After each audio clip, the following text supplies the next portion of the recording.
Moi, täällä on Matilda, eli Matsku Matilda, ja tässä videossa mä kerron teille Dauntless-nimisestä pelistä.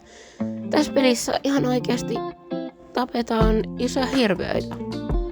Ja tää on siis koneelle ja ainakin tietääkseni myös Switchille, en tiedä muista koneista, tai siis pelikonsoleistakaan, että mille muille tää olisi, mutta ainakin koneelle ja Switchille. Mulla on siis Switch Litellä se.